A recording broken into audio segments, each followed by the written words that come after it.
Good morning, and welcome to the Unitarian Universalist Church of Urbana-Champaign. My name is Reverend Sally Fritchie, and I am the Associate Minister of this congregation. I'm joined today by Jim Hannum and Karen Retzer, members of this church who have prepared messages for us today, as well as Sandy Hannum, who will provide some readings. I'm so glad to be here with all of you. We are streaming live from our sanctuary here in Green Street. We still ask that everyone in the sanctuary remain masked because we want to be able to welcome young kids and others not able to be vaccinated into our worship space. You are invited when you arrive to grab a color-coded lanyard, red to indicate that you feel uncomfortable being in close proximity to others, green to indicate you feel safer with things like handshakes or hugs, yellow for somewhere in between. Always ask. Look around and be aware and respectful of others' needs and boundaries while we are together.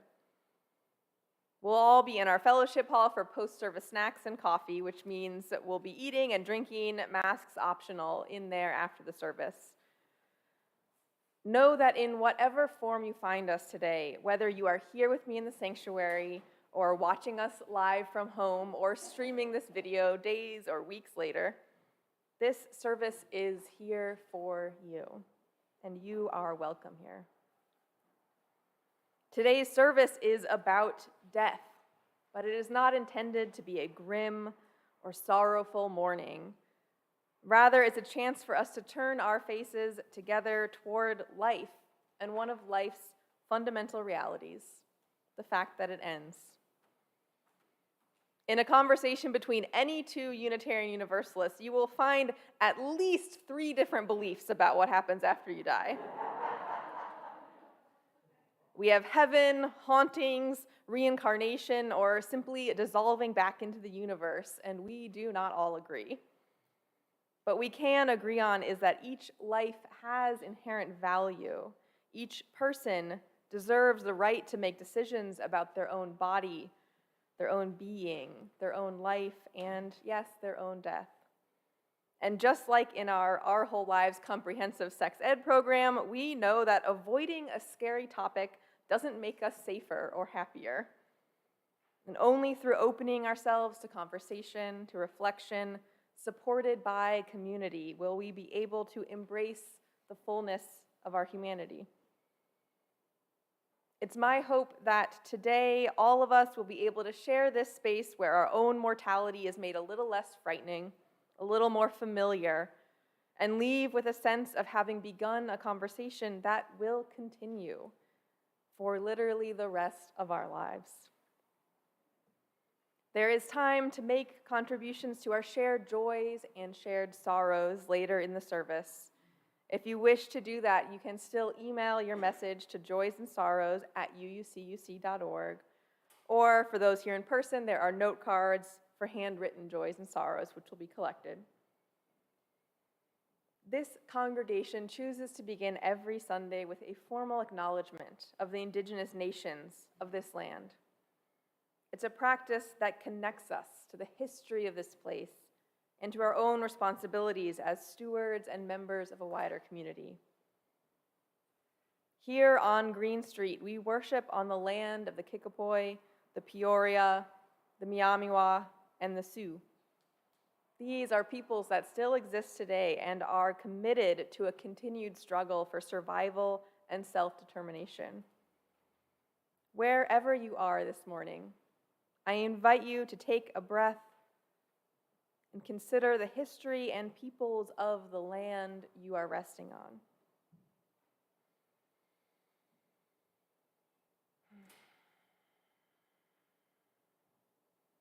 May we always remember where we are, the sacredness of this place, and the many people and peoples who belong to it. With that, we will light our chalice, and I invite UUCUC member Andrew to come forward and share our chalice lighting words.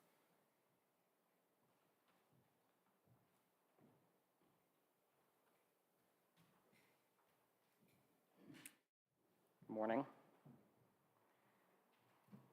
When we gather together, we kindle a flaming chalice, a symbol of our Unitarian Universalist tradition. It's an invitation to rest here in a shared circle of light and warmth during our time together.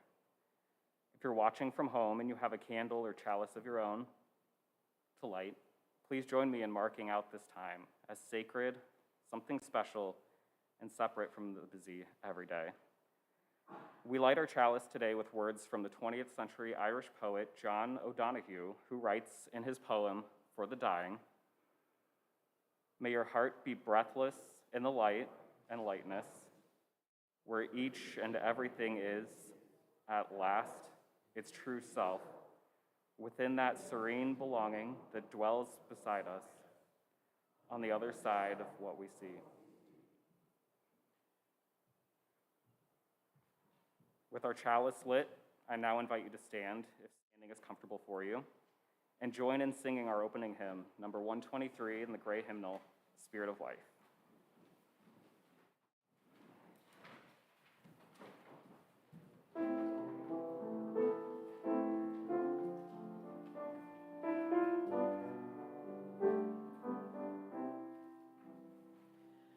Spirit of light, come unto me. Sing in my heart all the stirrings of compassion. Blow in the wind, rise in the sea, move in the hand, giving life the shape of justice. Roots hold me close, wings set me free. Spirit of life, come to me, come to me. Good morning, everyone. My name is Rose St. Clair, and I'm the coordinator of religious exploration and engagement here at UCUC. This morning, I would like to talk to you about lifetimes. You see, there is a beginning and an ending for everything that is alive. In between is living. All around us, everywhere, beginnings and endings are going on all the time, with living in between. This is true for all living things, for plants, for people, for birds, for mice, for fish, even for the tiniest insects. Nothing that is alive goes on living forever. How long it lives depends upon what it is and what happens while it's living. Sometimes living things become ill or they get hurt. Mostly, of course, they get better again.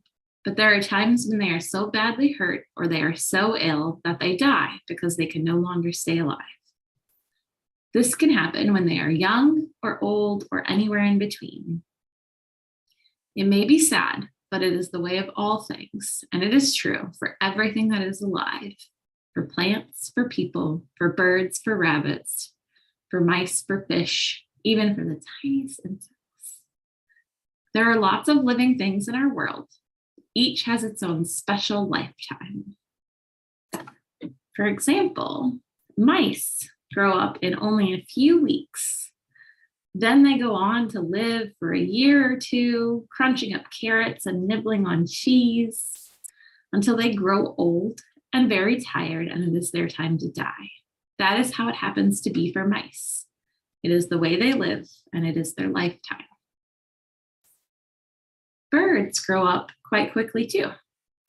It is often no more than a few months from the time they hatch until they are strong enough to fly and feed themselves. How long they live after that seems to depend on their size. Mostly, the bigger they are, the longer they will be alive. That is the way birds live, some for as long as 50 years, others no more than 2 or 3. But however long, it is their lifetime for each one. Fish Swimming in lakes or rivers or in the sea can be so tiny, it's hard to tell that they are there at all, or so big that the only way to describe them is enormous.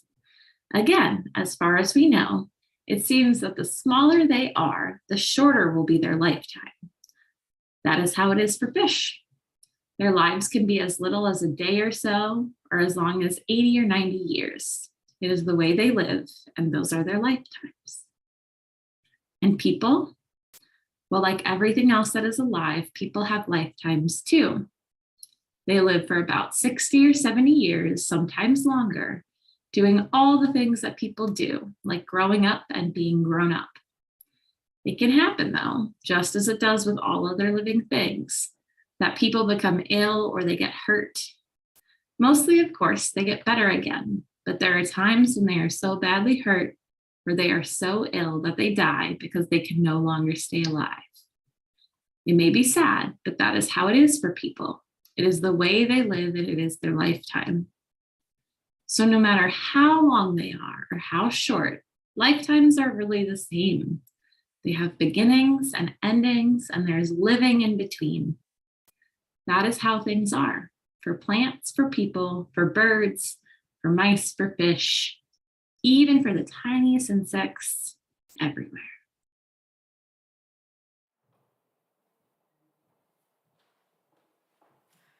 We will now invite any kids who are here with us and who wish to go downstairs for a religious exploration together. You're invited to make your way to the door, and we will sing you out with a familiar hymn for those who were here pre-COVID. If you're not familiar, it's number 414 in the gray hymnal at the very, very back as we leave this friendly place.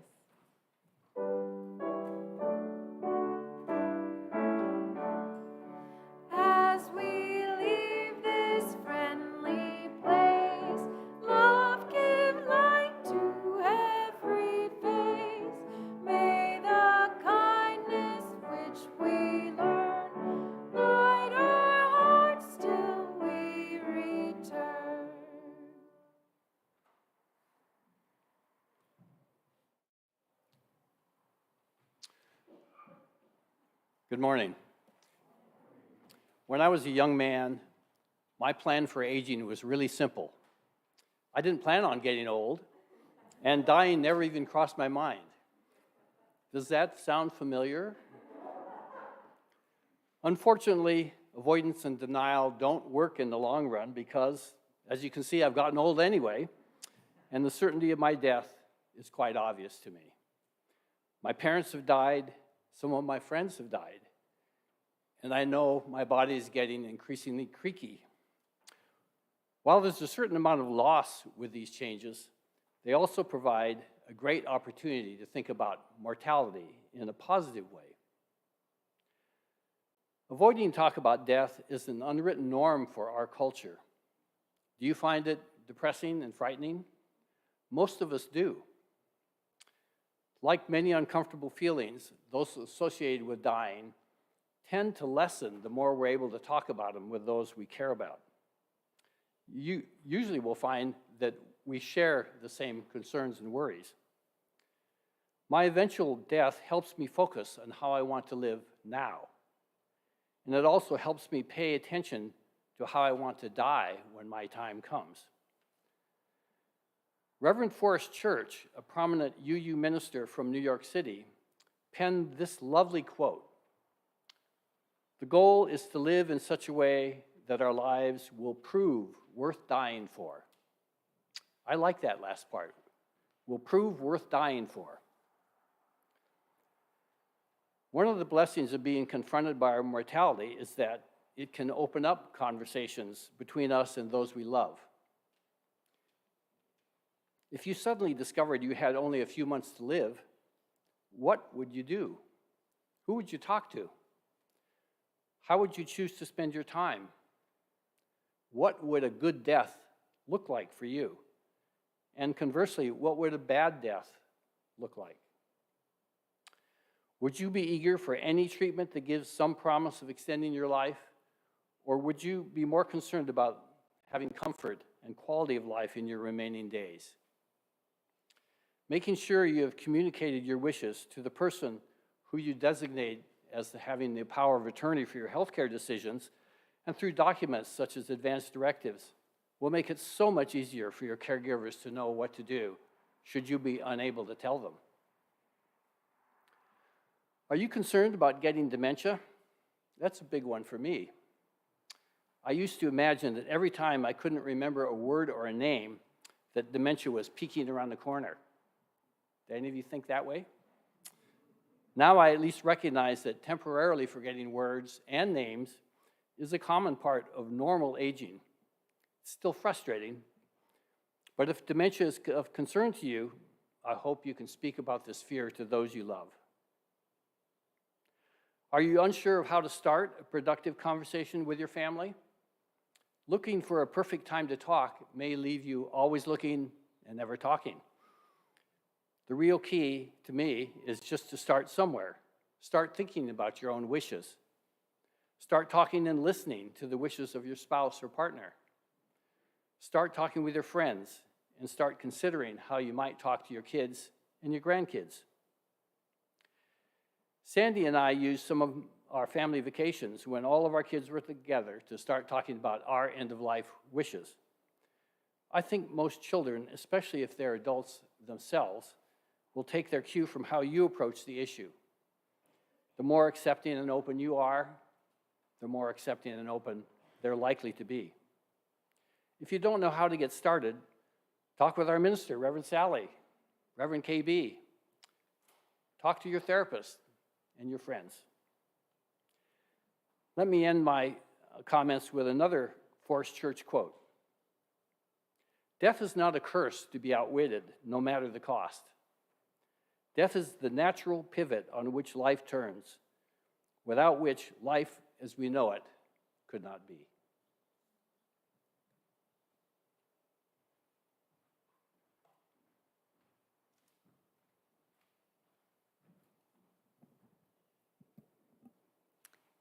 This reading is a piece written by one of our own poets, Kathy Robinson.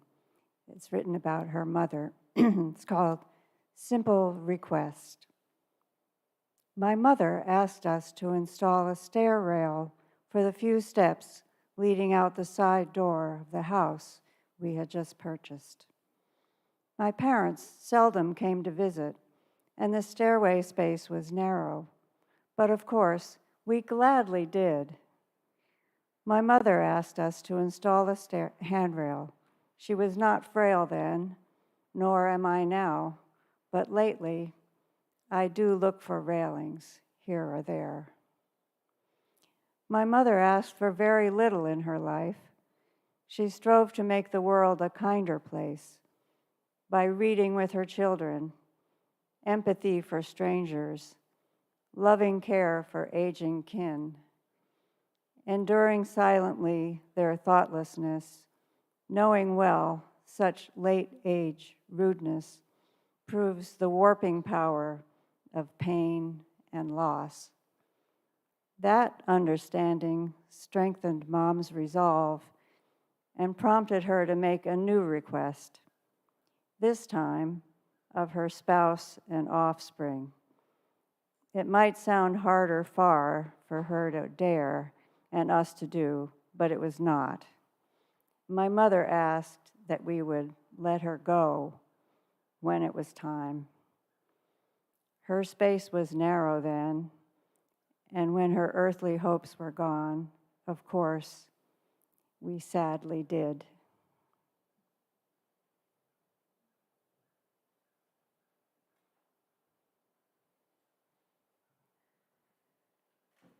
Each Sunday, we at UUCUC make space for each other to share the joys and sorrows we are carrying in our hearts. Think of what joys, what deep sorrows you are holding with you today. And if you wish me to share them aloud, there is still some time to send them in to joysandsorrows@uucuc.org or to write them down and have them be collected by our ushers. Together, we will sing our blessing song, Long Time Son, and then I will share aloud the joys, sorrows, and prayers of this community.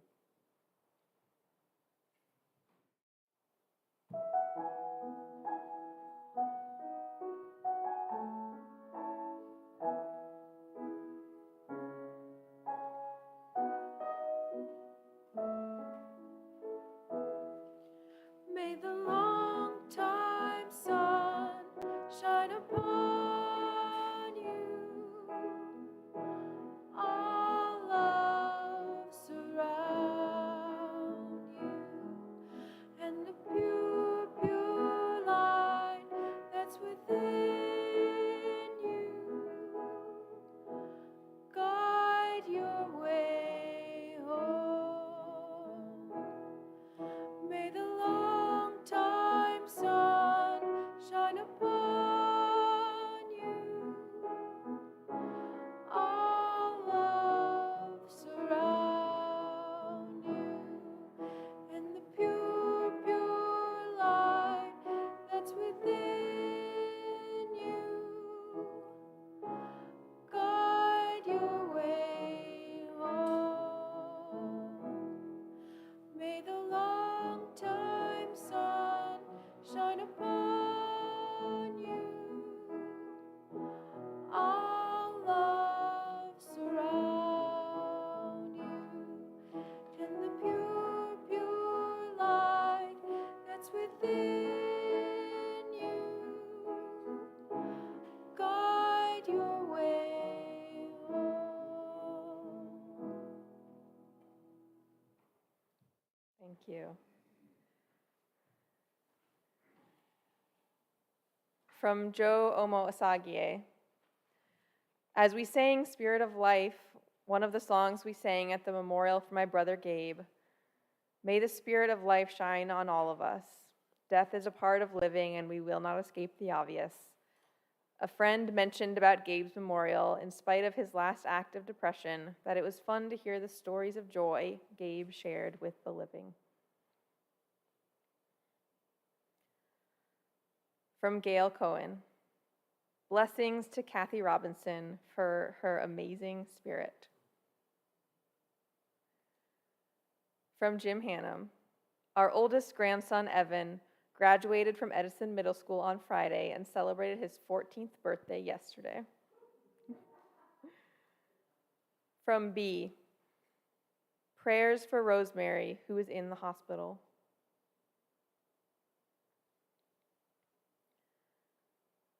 Know that any joy that is too private to share, any sorrow that is too heavy to speak aloud, is still felt within this circle of care.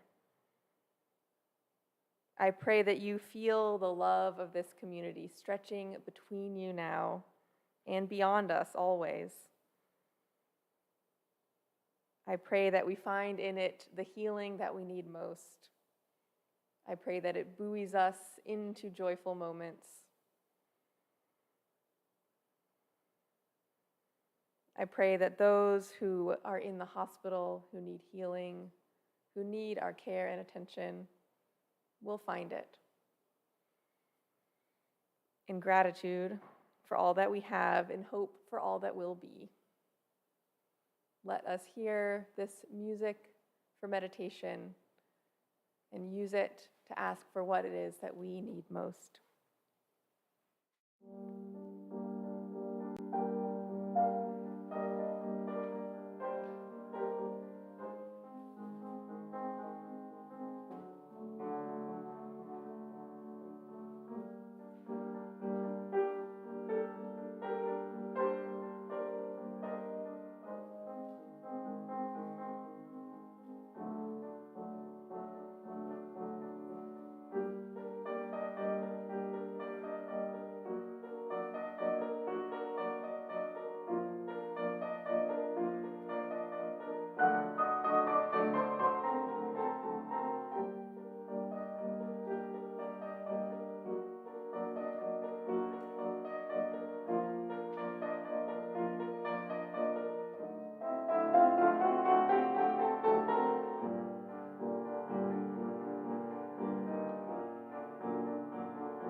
This next reading is a poem written by the Unitarian Universalist minister Mark Morrison Reed.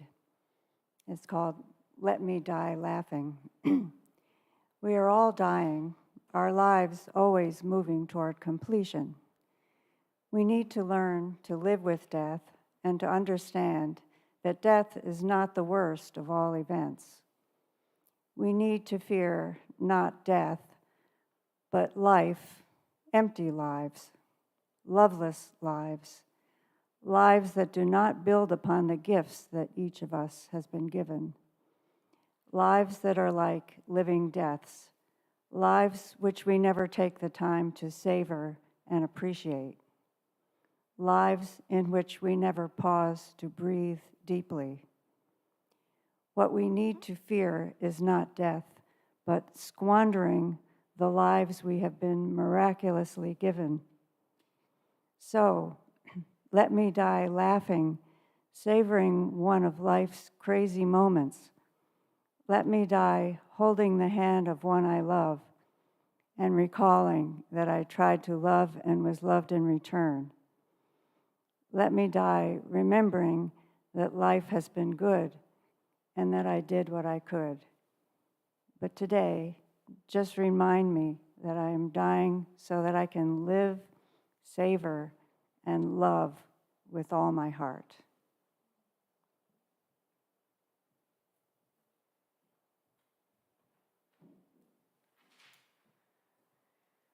We, as Unitarian Universalists, acknowledge that our circle of care does not stop at our church doors. We are deeply connected to the community we find ourselves in and to the wider world. Please continue to keep an eye on your weekly e-news newsletter for opportunities to show up for each other, to find support for yourself, to get involved and be part of this community.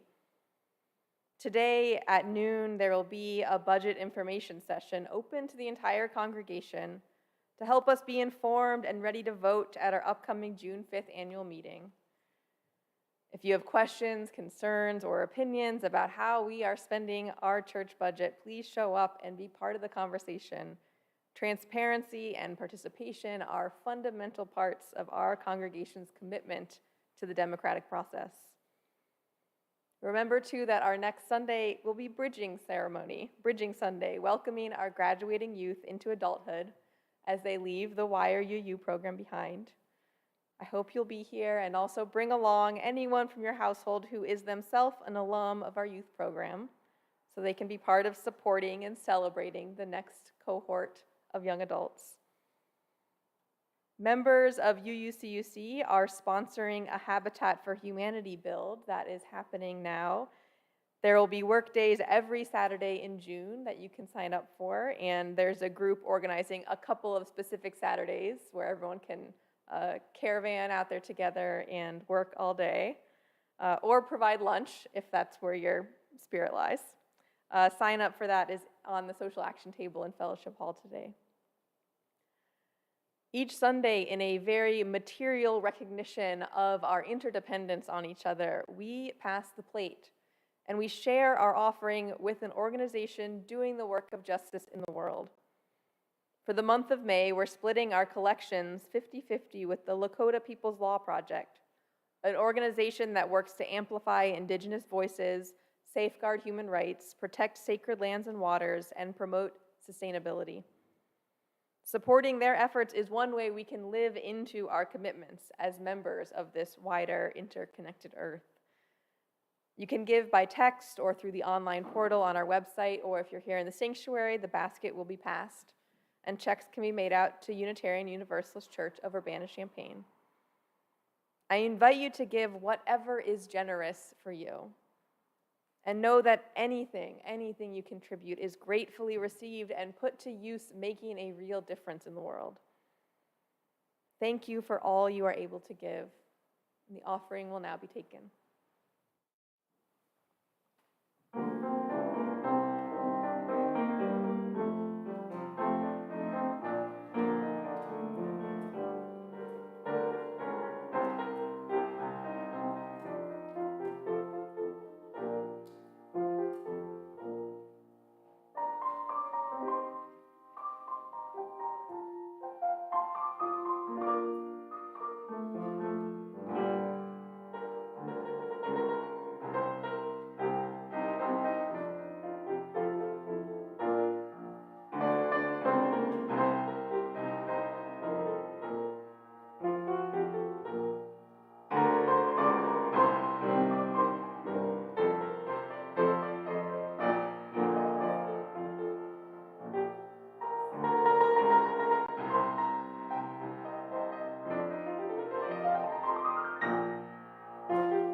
What am I going to do?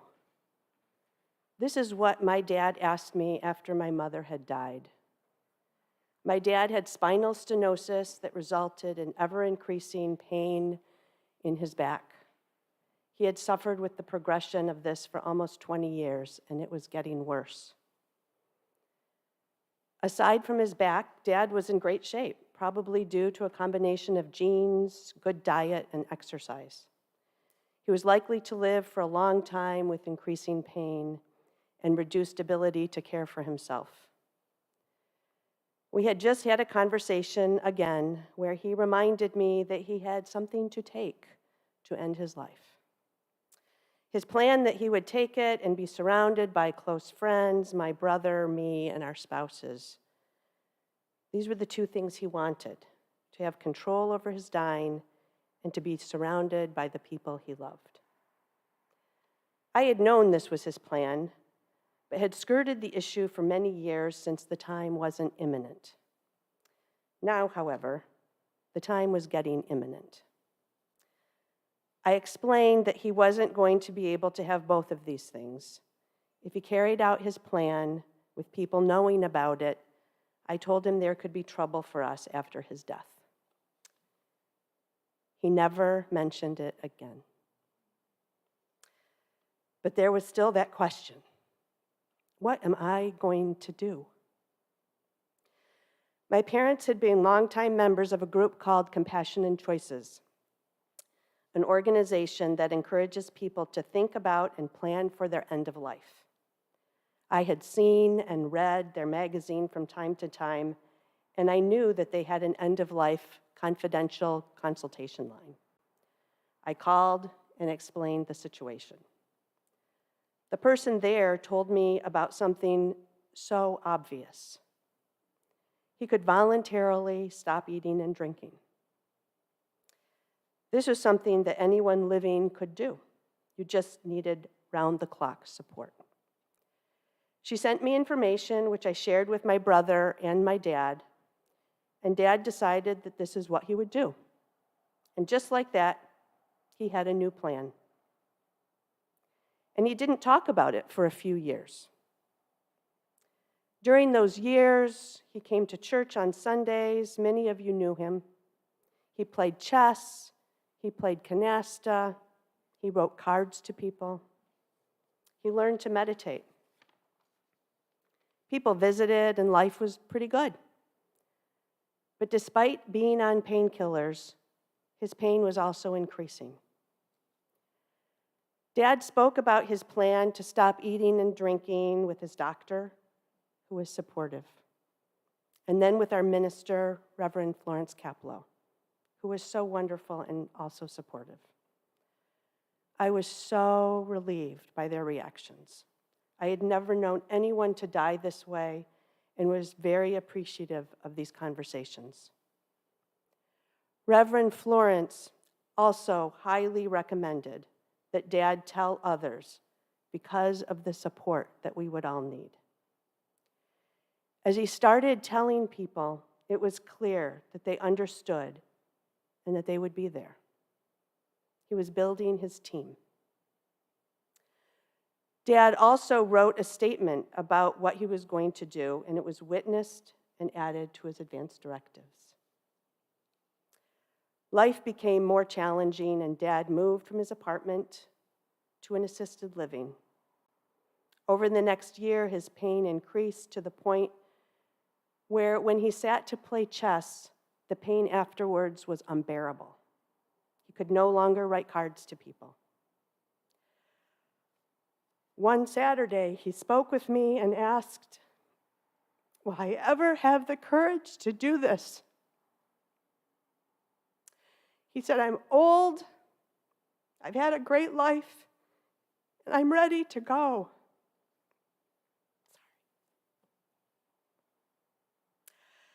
That night, he fell in the middle of the night and he hit his head.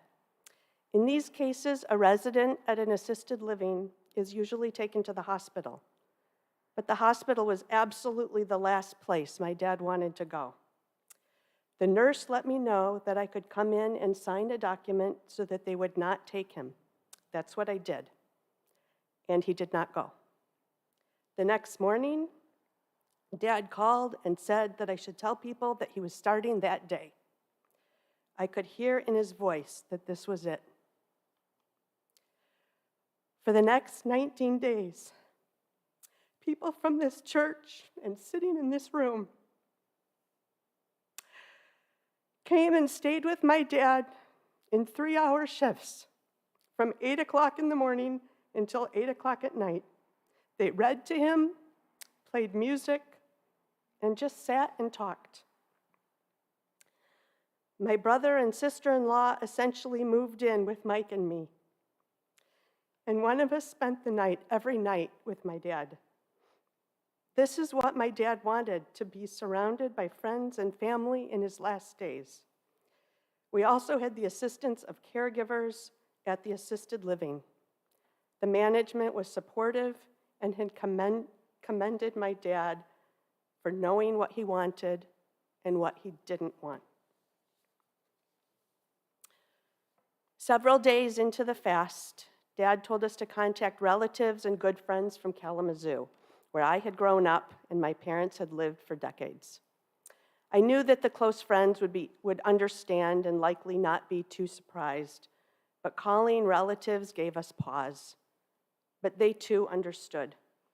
In the subsequent days, Dad received lots of emails from important people from long ago. Because Reverend Florence was out of town, Reverend Martin Wolf from Springfield came to spend some time with him. Day by day, Dad got weaker and soon couldn't really talk, but he could hear us. We know he wasn't in pain as we worked closely with the doctor who increased a pain patch. Finally, on the morning of August 8th, he died. I periodically think back to the conversation when he wondered if he would have enough courage to carry out his plan. When he fell that night and recognized that his ability to stay out of the hospital relied on my being there to sign papers, I believe that his lack of autonomy helped him to decide. But we actually never talked about that. The next morning, though, he was resolved and never turned back. It wasn't perfect, and it wasn't exactly what he wanted. During the process, he often wondered why it was taking so long. But he did get some of what he wanted. And it wasn't lost on me that had he waited another 7 months, he wouldn't have been allowed to have people around him because of the pandemic. None of us will get the perfect death. But if we think about it and talk about it, we will increase the likelihood of getting much of what we want. We've all probably heard people say, "Oh, just push me off a cliff," or "just shoot me," or "just put me on an iceberg." The fact is, we all know very well that we can't do those things. And what is really being expressed in these statements is, don't let me suffer needlessly. And the best way to do that is to plan how you would like it to be when the end of your life is near. These are hard things to think about. We all come to this space with different experiences of life and death. But I invite you to give this some thought. All of us will die someday. If you had the ability to write the script for your final days, what would it say? Who would be there? Where would you be? We may not get what we want, but if there were a possibility to get some of it, wouldn't you like it? Thank you.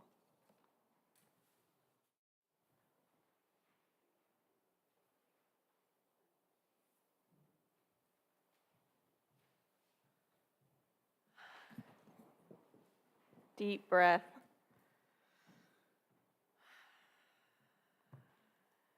We're going to sing together an affirmation of life and community, if there is any.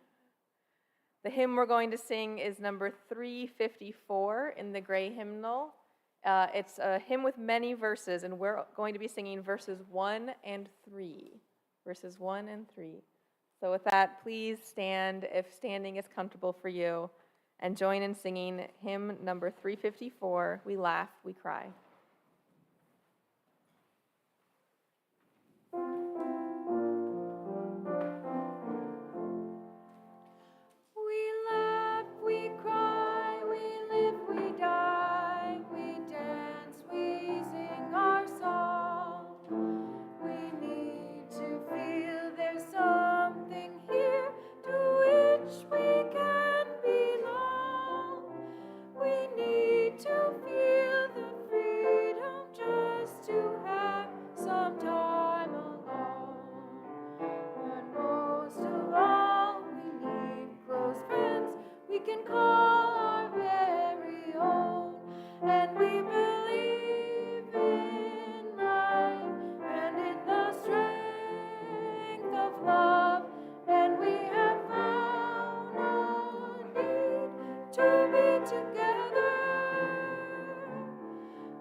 Knowing I will die does not make me hopeless.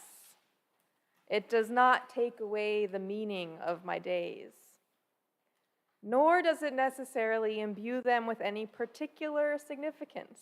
It simply is. Death simply is. And learning how to know what is, to recognize it in our bones, is sacred work. Learning how to just be without fear and share space with a type of knowledge we have been taught to avoid at all costs. That is the work of a spiritual community, this community. And embracing our mortality does not mean abandoning our life.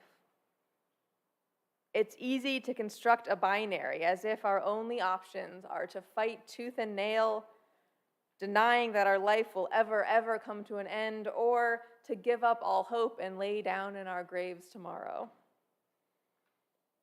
When we feel despair, hopelessness, nihilism, it is a mistake to think that those feelings are the same as a clear-eyed acceptance of mortality. Knowing that we cannot live forever is not the same as giving up now. So if you are someone who is struggling, someone who has ever felt or is feeling eager to die, know this. I will fight to keep this message from being used by your demons. Embracing our mortality does not mean abandoning our life.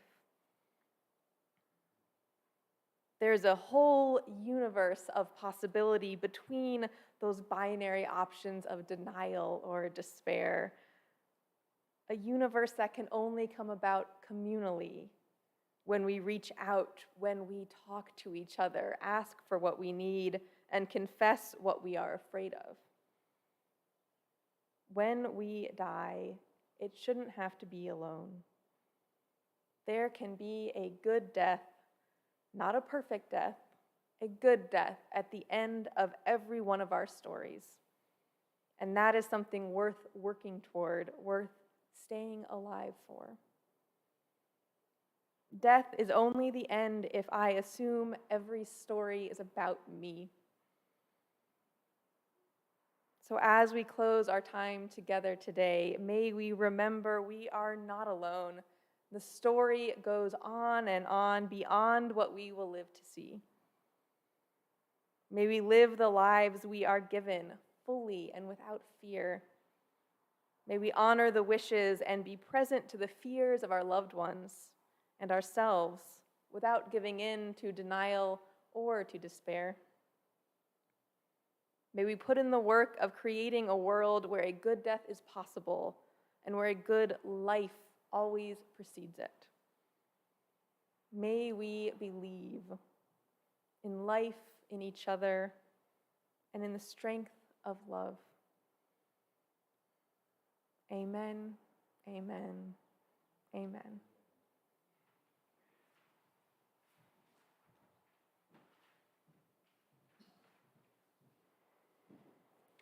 Many members of this church are part of the Compassion and Choices Group, a national organization focused on end-of-life planning and end-of-life options. Karen Retzer, who you heard speak about her father, is the Midwest campaign organizer for this group. I'm the local team leader for this group, and Sandy is a member. Doug Jones, who is in the back, will be at the information table. He's a member of the group, and you can find out information about many end-of-life options. I also want to point out, I didn't realize you would be here today, Dirk Mall, sitting over here. Can you raise your hand, Dirk? Is leading an OLLI course on end-of-life options next fall. You might want to talk to him at the Compassion and Choices table. To extinguish the chalice, I will reread the last lines of the poem that Sandy read earlier by Reverend Mark Morrison Reed. So let me die laughing, savoring one of life's crazy moments. Let me die holding the hand of one I love and recalling that I tried to love and was loved in return. Let me die remembering that life has been good and that I did what I could. But today, just remind me that I am dying so I can live, savor, and love with all my heart.